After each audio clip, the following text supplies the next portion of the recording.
the Early Science Initiative.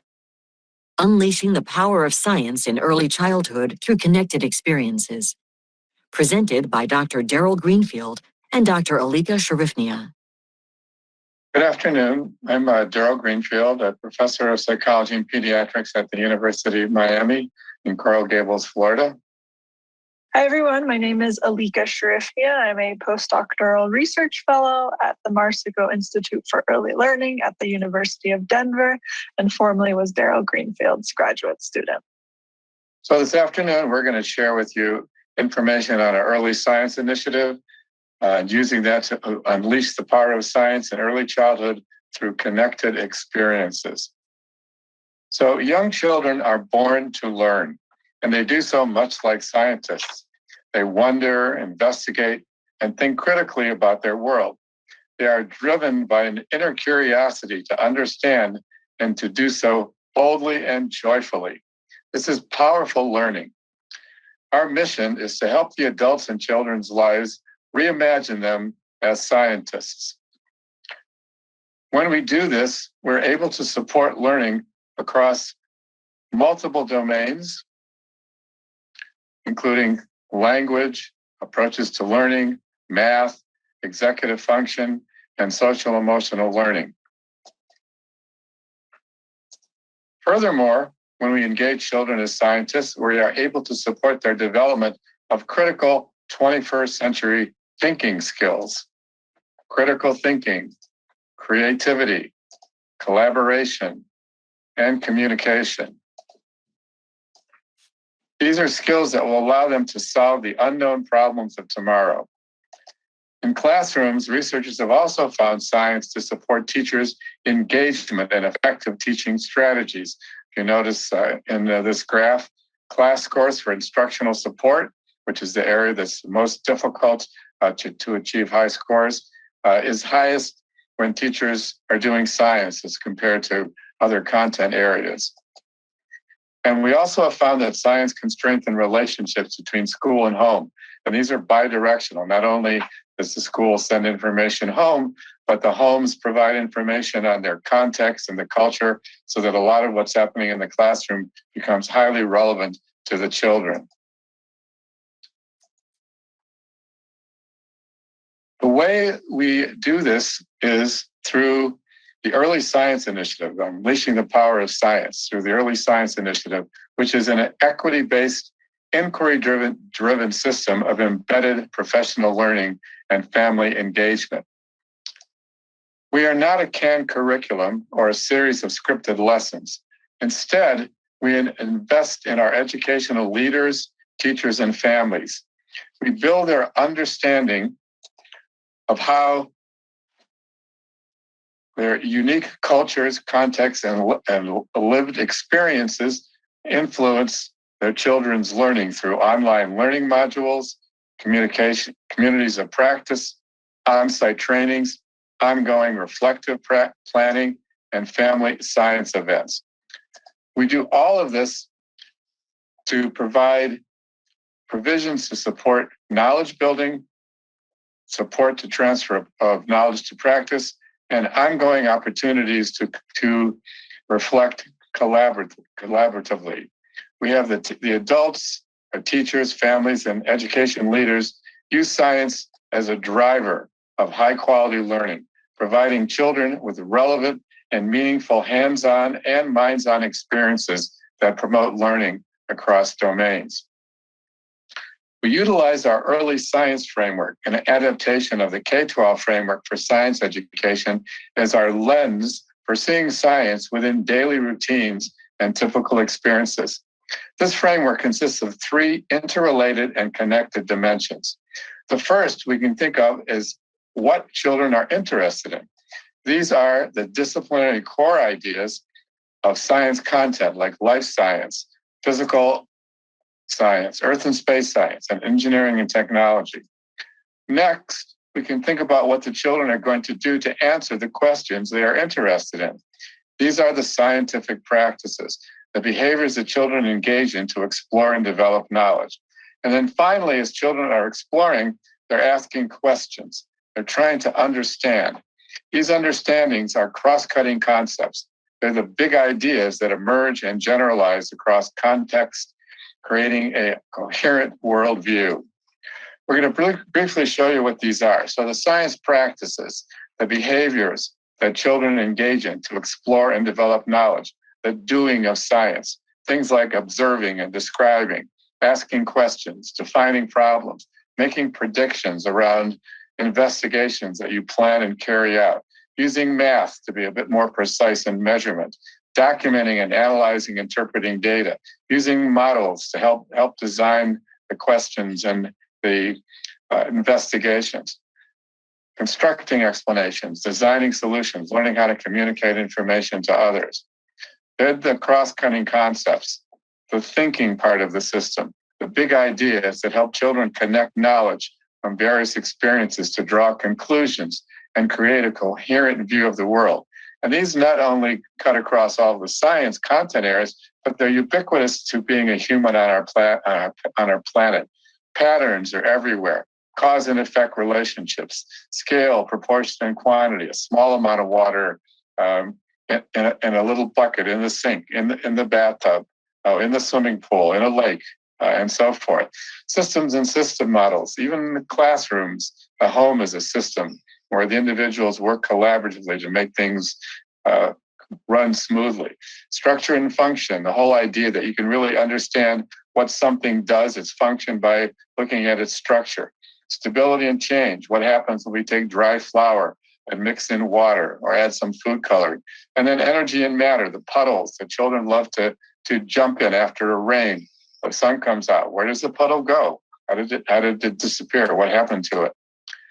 And then finally, the disciplinary areas, the core ideas. So the exploring, the content that provides a context for engaging in practices and developing an understanding of the cross-cutting concepts. So physical science, what things are made of, how they interact with each other, how things move. Life science, the needs and characteristics of all living things. Earth and space science, our environment, the weather, our human interaction, how we support the planet and the planet supports us. And then finally, engineering and technology, how things are designed and used to answer questions and solve problems. What makes this so exciting is that science opportunities are absolutely everywhere. With the early science framework as our guide, we can begin to reimagine young children as scientists, finding science opportunities everywhere and leveraging these moments for deep and rigorous learning. Because the opportunities for science is everywhere, we are able to develop a culturally responsive and equity-informed approach that honors and values individual cultures and lived experience for educators, families, and the children. Each of these typical experiences are ripe for exploring from a lens of science. Additional examples you can see at home: cooking, all the science involved in preparing that meal. In the middle, the tools, and at the bottom, additional tools for grinding materials, for moving things around, for mixing. And again, the notion of how structure relates to function. Why the different utensils? Why do you need so many? Why a fork versus a spoon carrying liquid versus poking a piece of meat or some object? And then even just in the basic way we move around the planet, transportation, going to work, going to school, walking, holding hands and crossing a crosswalk, riding your bicycle, in a car, or even in a bus. What we are going to concentrate for the rest of this presentation this afternoon is on these critical cross-cutting concepts, the thinking part of the system. And if you look at these pictures, you can imagine one could focus on patterns, as in the first picture, cause and effect, how you use a tool, the shovel, and structure and function to move dirt or to mix dirt mixed with water. Systems and system models, how these, for example, large tubes are holding large amounts of mud for the kids to play in. Stability and change, how you take the dry dirt and add water and it changes its texture. And then finally, energy and matter, the boy in the middle who's using the energy of his arms to take the mud that's in his container and throw it up in the air to, I'm sure, gleefully come down on him and his friends. We wanted to share some examples of how teachers participating in the Early Science Initiative have started to use the Early Science framework through connected experiences within their classrooms.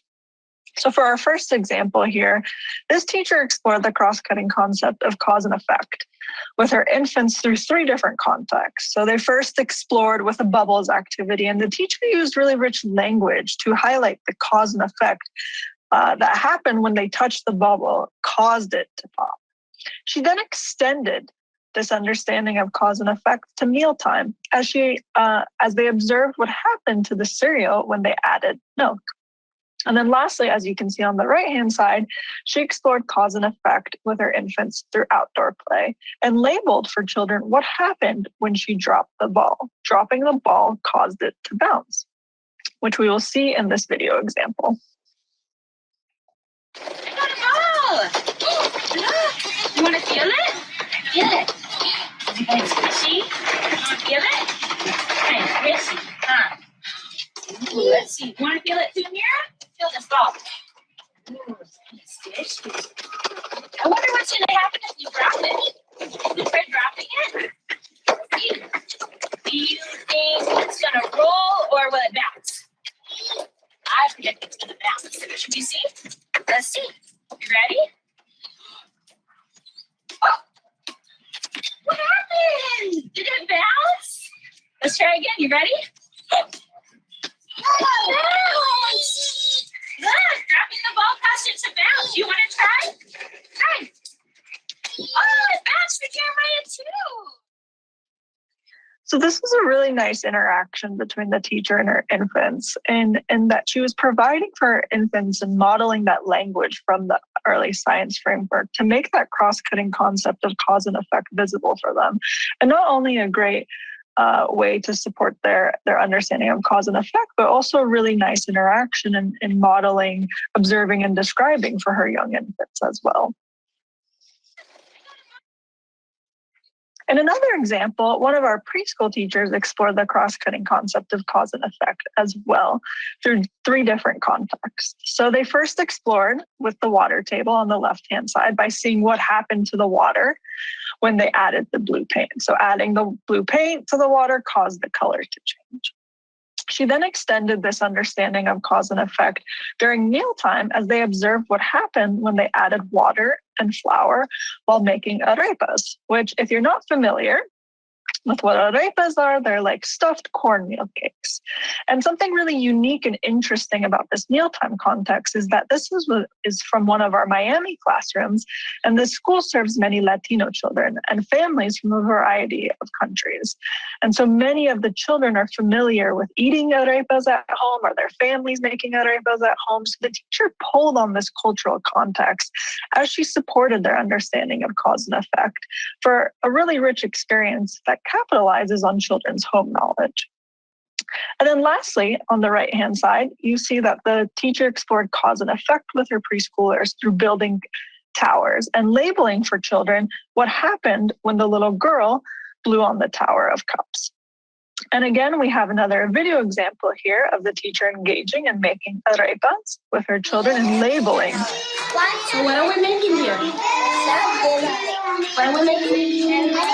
Arepas. And what happened when we added the water to the mix? It turned soft, so adding the water caused it to turn soft. Let's try into a bowl now. Try into a bowl with yours. Try into a bowl with yours. Try to press your bowl. Press the ball. What happens to it? So by pressing it, it causes it to get flat. Yes? You think our arepas are ready? So by using this lens from the Early Science framework, this teacher provides some amazing language modeling to make that cause and effect relationship visible to the children as they're making the arepas, when they press down on the dough, when the water is added to the flour, which really further supports their learning. So not only in this video example, but by the teacher doing this across multiple connected experiences in the classroom, as we showed.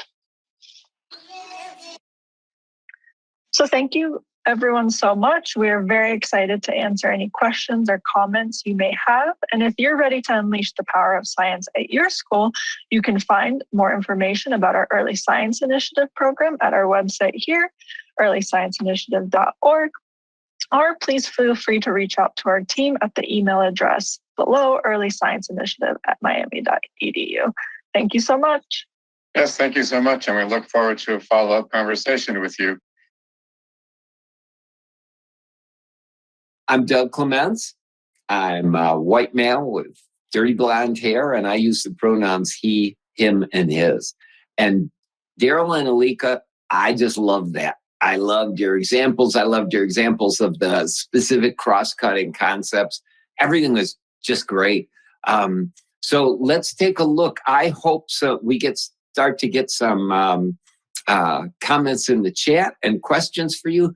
People, it certainly could be about the presentation, but it also could be just about anything about early science that you have questions about. So please put them in the chat. I'll also be checking the Q&As in case some questions come into that area. Anybody like to start?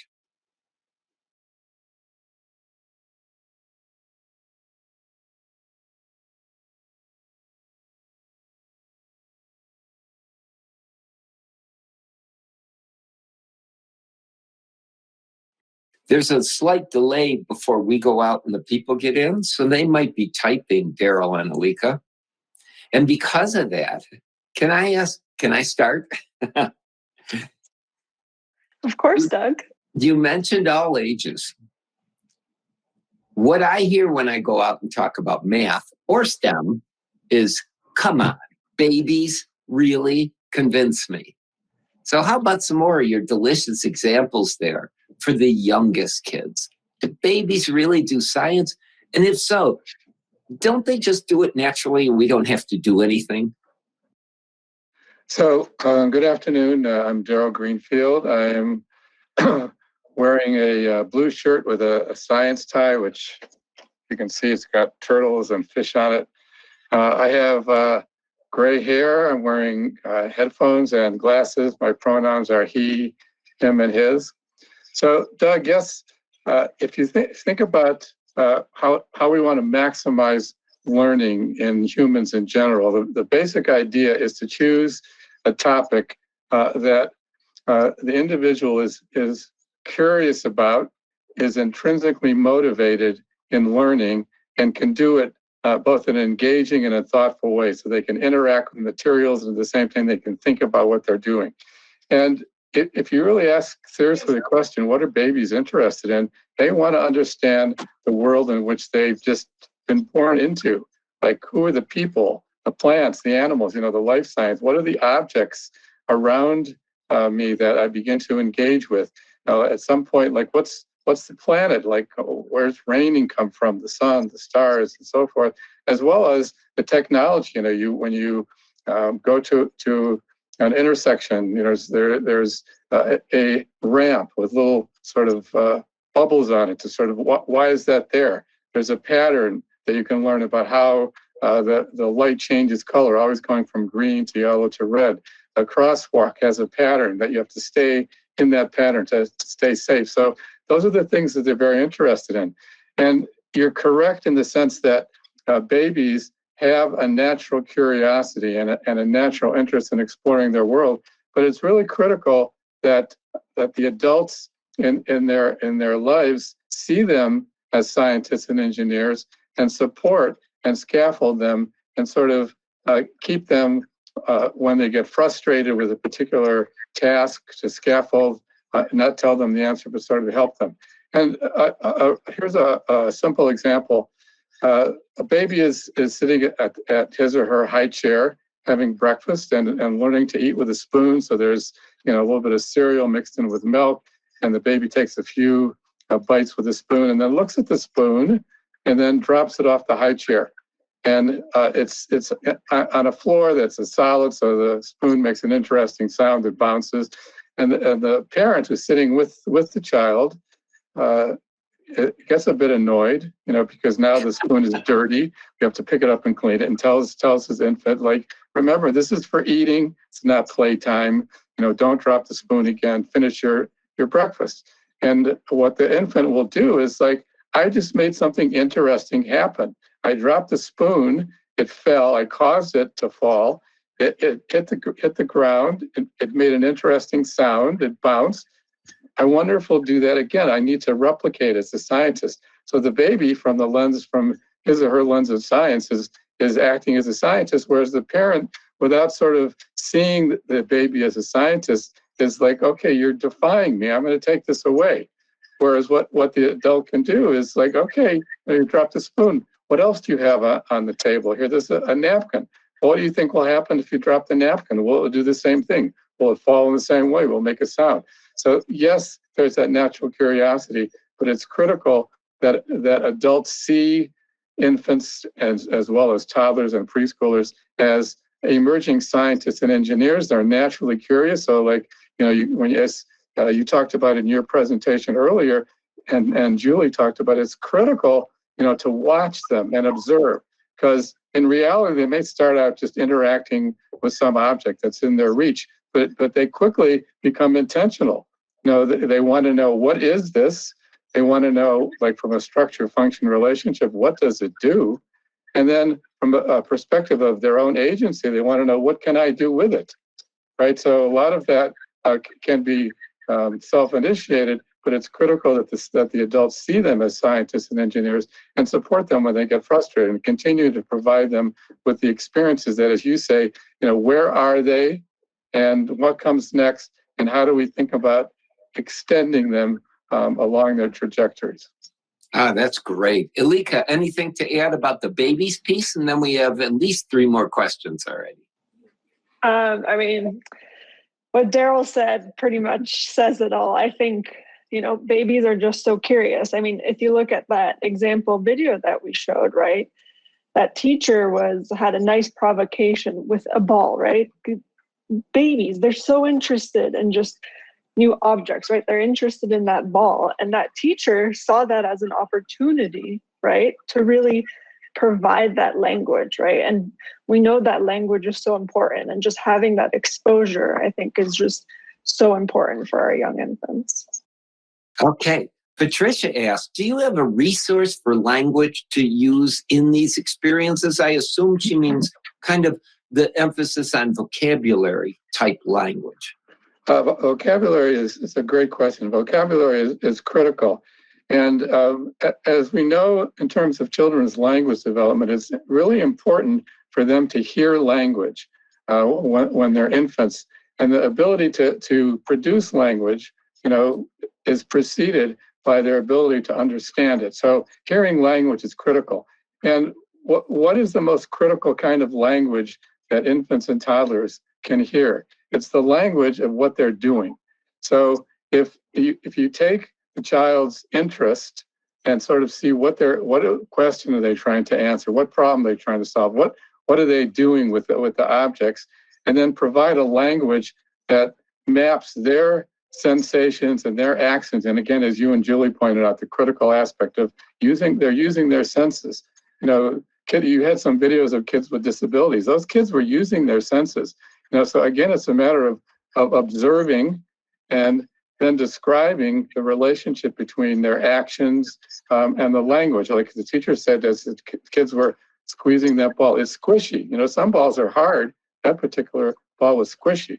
And the early science framework, which we presented in our presentation, which is an adaptation of the conceptual framework for K-12 science education. So what we're introducing is what the children will be exposed through once they start public school for the next 13 years, says, here's the language of practice. And we have stems, for the adults to, when they see the child doing something, to make that action visible to the child, the cross-cutting concepts, to talk about you caused, what happens when you drop the ball? You caused it to bounce, as well as, you're investigating properties of objects, how they interact with each other and so forth. So the framework provides a nice language of both what's the content, what are the children doing, and what are they thinking about? And again, for the real young ones, helping them see the connection between what they're doing, what they're thinking about, what they're interacting with, and the language that supports that. And at some point when they start talking, they'll be using that language. Great. We got so many questions coming in. Well, let's try to cover them if we can. How early can adding numbers into the vocabulary of language be introduced? And of course, I'll hold myself back from that one. So, Alika, Daryl, what do you say? Alika, I'll give you a chance. I don't want to dominate. Why don't you go first, and then I'll join in. That's a great question. I mean, I feel like adults can start introducing the language of numbers right from the very start.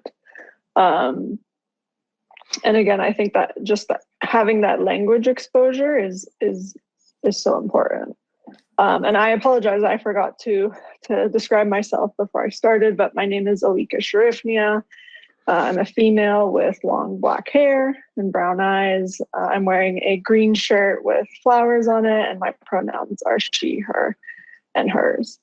But Daryl, do you have anything to add here? No, I mean, I totally agree, and I think Doug will shake his head.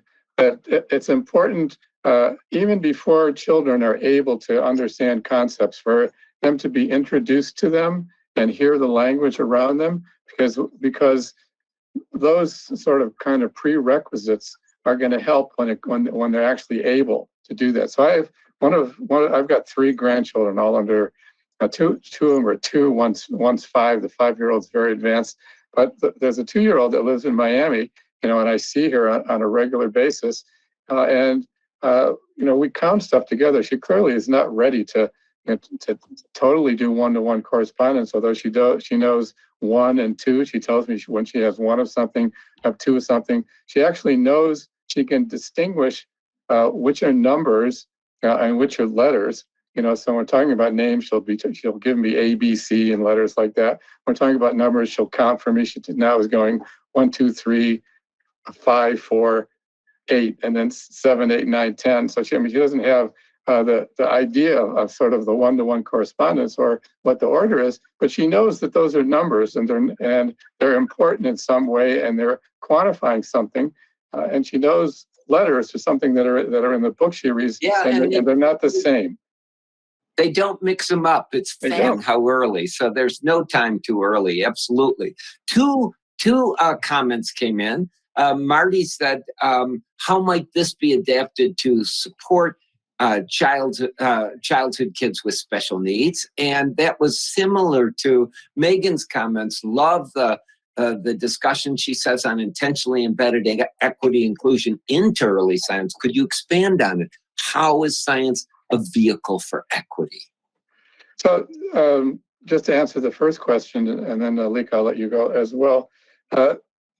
Children with disability are doing things, right? They have certain limitations, but they are capable in their own way to explore and begin to understand their world, as Doug and Julie showed in a number of the videos that they presented in our first session. So again, the issue is to be a good observer.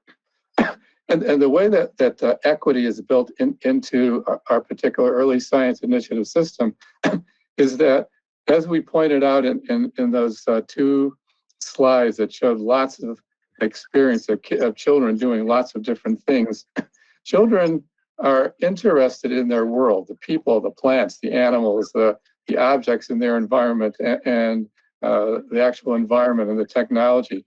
And every single child, regardless of where they live, have people, plants, animals, objects, and so forth. And the main way that they learn about this is through their interests, the local context, what is provided as a local context, and culture. All learning is cultural. So instead of trying to get everybody to, quote, learn science in exactly the same way, the goal is to take advantage of what the children are interested in, what the culture provides, what the context provides, and then use the language of what are the children doing, the practices, what are the concepts they're exploring, looking at something, trying to understand what it does, how does it structure, tell something about its function, as well as the content. What do balls do? They're round, they roll. What happens if I knock something into a block? One of two things: the ball is going to stop, or the ball is going to knock the block over. Like, what caused it, and why did that happen? So the everyday experiences, lived experiences of children, is the source of science using the framework. And for parents especially, there's sort of a unfortunate misconception that to do science at home with your children requires going to the store and finding some appropriate science kit that you can purchase. Not sure which one to do, because there's so many of them out there. And then take it home and figure out, what is the actual activity? How do you do it? How do you plan it?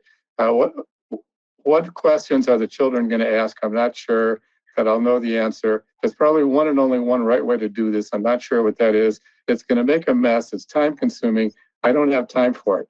But in reality, all of the everyday routines that you do as a family with your child has science built into it.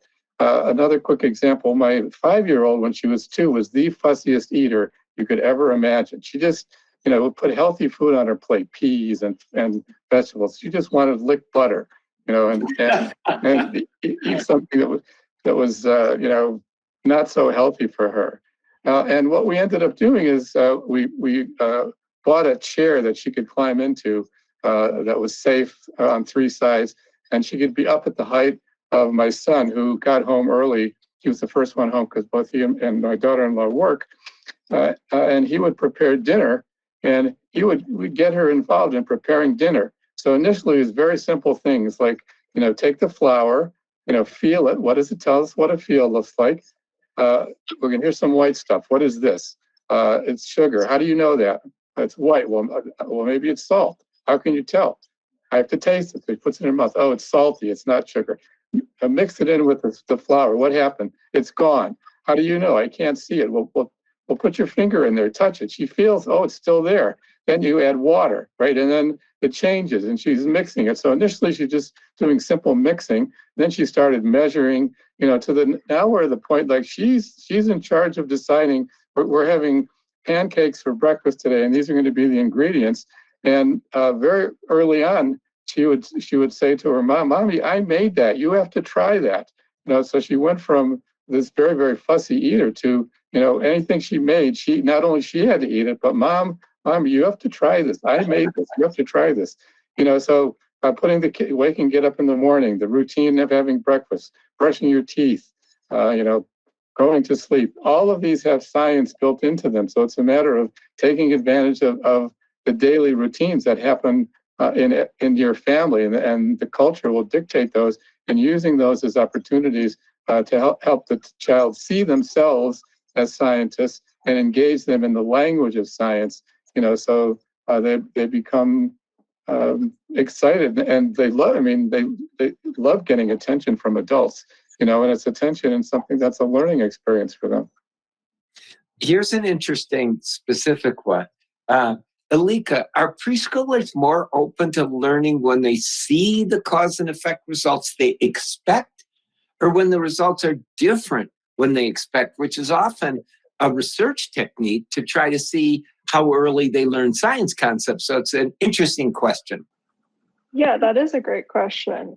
I think both. I think when they see that results are different, right? They're going through that process of questioning and making predictions, right? And then doing some analyzing and interpreting, right? They're realizing that, oh, wait, that didn't happen what I expected it would be.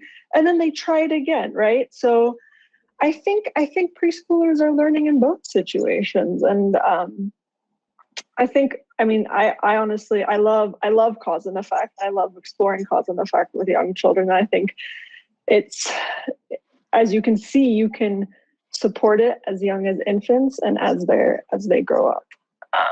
But Daryl, do you have any thoughts here? Yeah, I think you're right, but I also think the unexpected is especially of interest to the kids, and it often requires, going back to an earlier question, an adult sort of helping the child not telling them the answer, but helping them think through a solution. So one of the things that kids love to do is they love to roll objects like balls and cars down ramps. And typically what they want to do is they want the ball to go as fast and as far as possible. So they'll often take a ramp and they'll make it as high as possible. They'll lean it against sort of the bookshelf at such an angle that when you drop it down, the angle is so steep that the ball hits the bottom and bounces up and doesn't go anywhere. So they have to modify, and they try that a few times, they have to modify the ramp. And then they typically string a few ramps together to make the marble, go far. But then as a teacher, as an adult, you can ask them, well, what would happen if you tried to get the ball to go across the block area and then turn to the left and go into this cubby instead of going straight? So what they'll typically do is they'll take the last ramp piece and they'll put it at an angle. And their expectation is that they know what the marble's supposed to do. The marble should know what it's supposed to do. So it'll roll down the ramp. When it gets to that intersection, it'll just automatically go left. So they roll it down, and to their amazement, the marble just keeps going straight. And they're wondering, or the car keeps going straight. They wonder, well, maybe that marble doesn't know what it's doing. I'll try a different marble or a different car. But quickly they get the idea that this is not going to happen. The marble is not going to turn. I need to figure out how to do that. So a little bit of scaffolding. And again, the goal is, we learn from new knowledge on existing knowledge. You could ask the preschooler, like, where have you seen instances where it's important not to go straight, but to turn? And the kids will say, well, here's a hill that we drive down, and there's these sort of railings. And one day there was a railing that was sort of all bent. And I asked my daddy, how did it get all bent? And he said, well, it's a good thing it's bent because a car probably banged into that. And if that railing wasn't there, the car just would have fallen off and, gone down, and all the people, would have been a very bad accident. So you get the children to think, well, maybe I need to put something alongside that edge so that when it gets to that side, it doesn't go straight. So again, having the adult not tell the child what to do, but getting them to think and problem solve, I think is an exciting sorts of thing. And a lot of what happens in early childhood is children have sort of preconceived notions about how the world is going to work, and being able to explore in terms of doing something, engaging in a practice, like planning and carrying out an investigation or trying to solve a problem. How can I get this marble to jump into this little container at the end of my ramp, to get them to sort of test their understandings and to see, well, maybe I was not right about what I thought was going to happen. And if you think about this, both for math and science, these are the kinds of things that you refer to as executive functions, which are very important. They're very general sorts of skills. They're domain general, like being able to be persistent and show initiative and have flexibility in your problem solving, and use your working memory to draw on an existing knowledge and inhibit things that clearly are not working. Science and math provides lots of really nice opportunities for young kids to do that. And both Doug and I, we can send you articles that demonstrate when you're doing math, when you're doing science, it increases your executive function, and vice versa. It's bidirectional. Executive function helps improve math and science. Doing math and science helps improve executive function. So it has lots of really, really nice consequences for early childhood.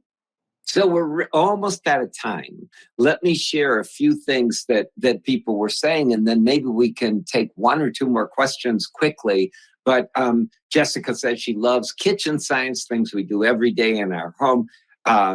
Megan comments that she loves Daryl's comments. It doesn't have to be expensive. There's so much around for young kids to do science with. Absolutely. Patricia, similar, and encouraged families to follow STEMI on Twitter. Good idea. And then just some real kudos for you two. Great presentation. Two people asked about, teachers shy away from this kind of stuff.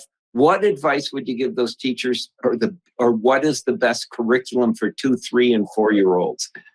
I don't, know how you want to answer that.